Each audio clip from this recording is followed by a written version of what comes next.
వెనక ఉన్న వాటిని మరిచి మన విశ్వాసములకు కర్త దానిని కొనసాగించే యేసు వైపు చూచుచు మన ముందున్న పరుగు రంగంలో పరిగెత్తాల్సిందే.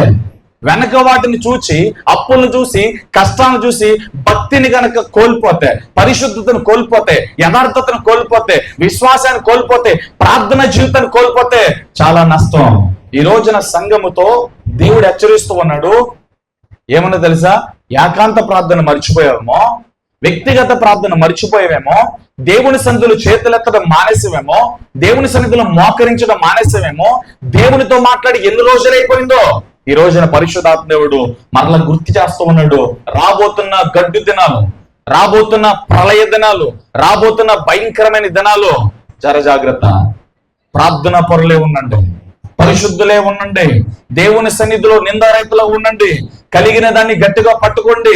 ఎవడి చేత మోసగించబడకుండా మీ భక్తిలో